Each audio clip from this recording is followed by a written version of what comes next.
On March 14th, 2022, what is quite possibly the luckiest Minecraft speedrun ever happened to a runner by the name of Eliotex. This run took place in the pre-version 1.9 random seed glitches category, and to say the very least, it's a spectacle to behold. Typically, the first thing you'd think of upon hearing about this category is tower strats, the simple and ingenious way to farm endermen incredibly fast. For a long time, that has been the meta, with new, more efficient towers being designed regularly by the top runners of the category. That being said, what if I told you that there was a completely different strategy which could not only yield a significantly faster time, but involved killing 0 endermen? Well, allow me to introduce you to the once thought to be theoretically faster strat known as pre-1.9 trading strats. Essentially, this revolves around a trade from the cleric villager that offers an eye of ender for emeralds, but that's all I'm gonna say right now, as it would be significantly easier to explain through the lens of the luckiest Minecraft speedrun ever. Right before I get into the run, I'm getting pretty close to 100k, so if you enjoy the video, be sure to subscribe. To start off, Eliotex spawned in a desert, and after wandering around for a bit, he located a desert temple. By lighting this piece of TNT, he was able to blow up the chests in order to loot them faster, and they contained 35 gold, 3 diamonds, and 6 iron.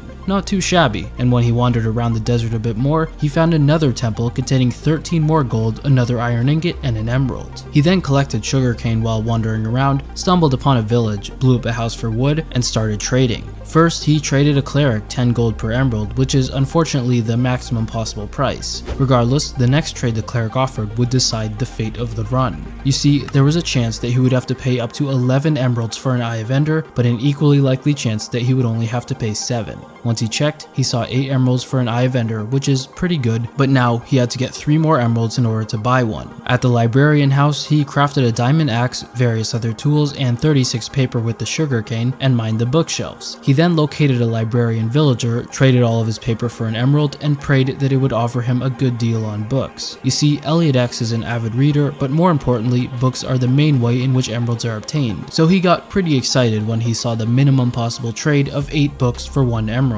Now that he had 8, he went back to the cleric, bought an eye of ender, and started locating the stronghold at 530. You see this thing at the bottom right of the screen? That is a stronghold calculator, and by inputting the coordinates and angle from 2 eye throws, he could know exactly where the stronghold was located. After pressing find, he saw that it was about 500 blocks away, not great, but not bad either, and he started making his way there. Whoa, hold on, an 11 eye is about a 1 in 10 billion chance, so why did he start going to the stronghold now? Well, strongholds contain libraries, so by getting a bunch more books from there, he could trade the librarian for the remaining emeralds he needed. At 730, he started digging down, and upon entry into the portal room, he saw 5 eyes already in their frames, something that only had a 1 in 231 chance of happening. That's not all, because the library was located right next to the portal room, which is when Eliotex realized the sheer potential of this run. You see, finding the library that quickly saved multiple minutes of stronghold navigation, and since he only needed 6 more eyes to fill the portal, he only needed to grab 6 stacks of books, or in other words, break about 128 bookshelves. That's not all, because the diamond axe sped up the process by a decent bit, and once Eliotex had 8 2/3 stacks of books, he pillared to the surface with leaves and was running back to the village at 1130.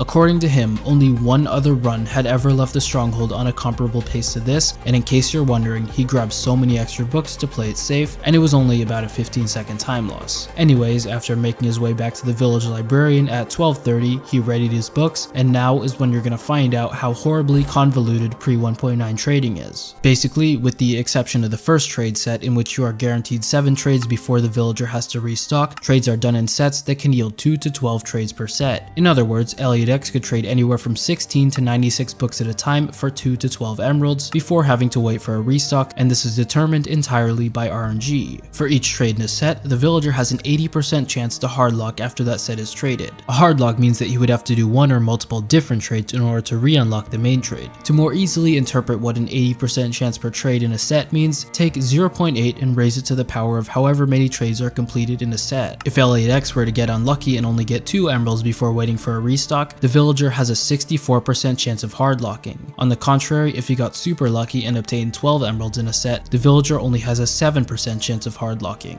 Are you lost yet? Well, I'm not done, because sometimes the villager will just completely lock the trades and kill the run, but this likely won't happen to Eliotex due to the relatively small amount of trades he had to make. Anyways, back to the run, and after getting the remaining 5 emeralds from the first set since he traded 2 of them earlier, the villager had a 33% chance of hard locking, and unfortunately it did, so he traded 1 emerald for 3 glass in order to proceed. The next set gave him 3 emeralds, no hard lock, and the one after gave him 9, still no hard lock. 6 emeralds, 3 emeralds, 10 emeralds, 9 emeralds, 5 emeralds, 6 emeralds, 8 emeralds, no hard locks. And at that point, he had enough emeralds to buy his remaining Eyes of Ender. After going to the cleric villager and getting the remaining 6 Eyes of Ender from the first set since he traded for 1 earlier, he had enough to fill the portal, so at 1340 he was on his way back to the stronghold. Once he found the hole, he used shears to quickly get back down, and at 1446 he entered the end dimension. To understand how insanely fast this pace was, I'd like to direct your attention to the second fastest pre 1.9 end entry of 1629 by the Blazer 97. Unfortunately, this run ended when the dragon yeeted him into the void, but what about the fastest end entry on a completed run? Well, look no further than the current world record from Teddy Ursa 311, in which he entered the end at 1726, a full 2 minutes and 40 seconds slower than Eliotex's pace. The common denominator between the Blazer and Teddy Ursa's runs are that they use tower strats, not trading strats. By the time Eliotex was entering the end, both of them were still using their towers, and this is because tower strat runs are pace locked by the day-night cycle since the tower only works at night. Anyways, back to the run, where at 1446, Eliotex had the Ender Dragon in his sights. Now, you may have noticed how he only entered the end with 1 bed, and that's because he was going to use End Crystal strats. This is something that you will see in set seed glitchless runs, but many opt out of it for random seed glitchless due to the difficulty. As Eliotex was pillaring out of the endstone box, you could see his crosshair shaking uncontrollably. Just for a second, picture yourself in this situation. You just proved how effective trading strats are with what is quite possibly the luckiest Minecraft speedrun ever, and you've entered the end nearly 3 minutes ahead of world record pace. Your mind is racing at 1,000,000 miles per hour and your heart is pounding incredibly fast. You've already made history, but you aren't quite done yet. Unfortunately, when Eliotex was trying to get pearls in order to easily access the top of the pillars, he looked at too many Endermen, and at that point, it was too late. Although quite a sad way for a run to end, this run will undoubtedly make people rethink how to go about speedrunning pre 1.9 random seed glitchless.